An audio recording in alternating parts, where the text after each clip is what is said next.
You know, for centuries, when we thought about the fight for free speech, we pictured a very physical battle, right? Against dictators, against inquisitors. But today, the threat looks completely different. It's quieter, it's way more complex, and it's delivered through 1,000 tiny digital cuts. So today, let's explore what this new reality actually means for one of our most fundamental rights. So let's start with a story. It's a very modern one. Meet Maria. She's a teacher, and she shared some publicly available data about how her local government was spending money. And then, poof, her post was just gone. It was removed for violating some vague community standards. As you can see here, it wasn't the police who came for her. It was an invisible code. It was a corporate policy. And her experience? It isn't some rare thing. It's a preview of a world where our right to speak gets outsourced to an algorithm and, well, extinguished by fear. All right, so that brings up a huge question. Why do we care so much about free speech? Why is it so fundamental? It's really not just about politics. At its very core, it's about what it means to be a person. Let's break that down. Think of it like this. Free expression is the bridge connecting our internal thoughts to the world outside. It's literally how we declare, I am here, and this is what I think.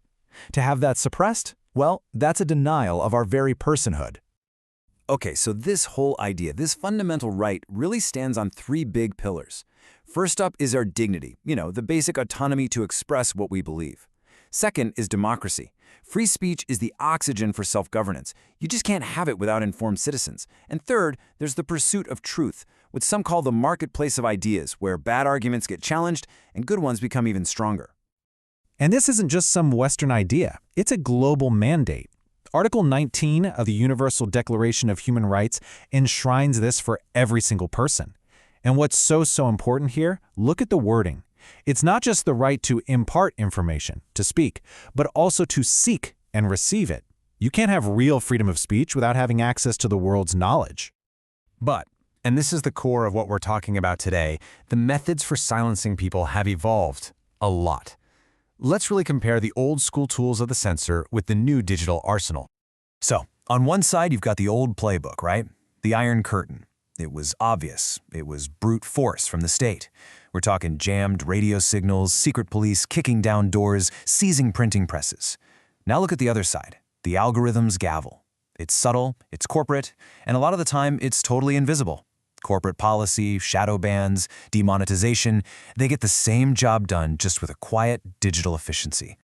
And here's where it gets really tricky. These two forces, the state and the big corporations, they're not just separate threats anymore. No, they've entered into a kind of silent partnership. Governments now quietly pressure platforms to do the censoring for them. This allows the state to keep up this public facade of respecting free speech, while someone else does the dirty work.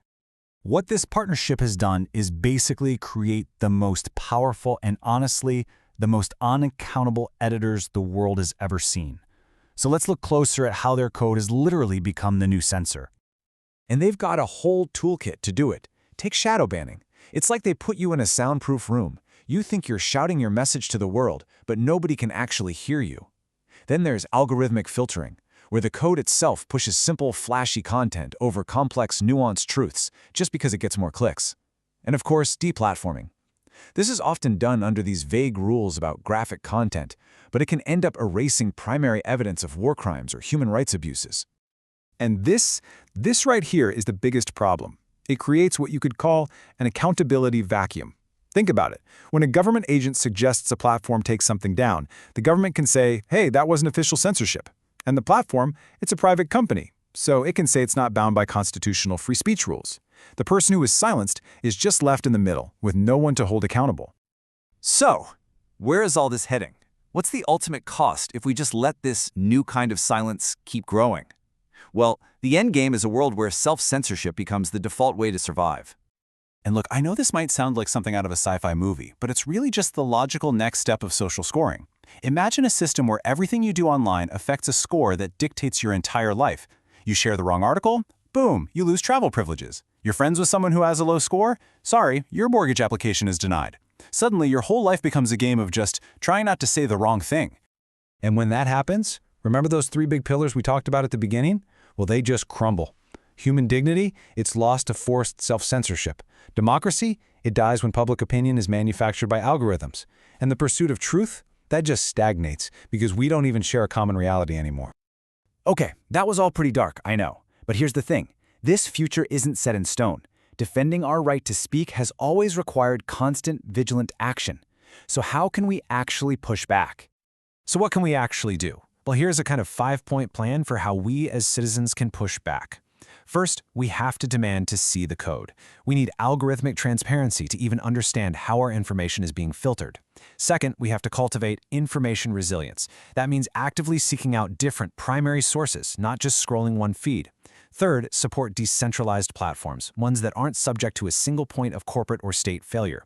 Fourth, we need to push for strong anti-slap laws. These are basically lawsuits designed to bully and silence critics with massive legal fees. We have to protect the truth tellers. And finally, and this might be the hardest one, we have to practice constructive dissent. That means defending the right of people you disagree with to speak, because that is the only way to guarantee your own right is protected in the long run. You know, when you really boil it all down, free speech isn't something you just have, like a piece of property. It's something you have to do. You have to practice it every single day. It's this necessary assertion that our own individual conscience matters more than our comfort or convenience. The world is waiting to hear what you have to say. So the real question is, what will you practice?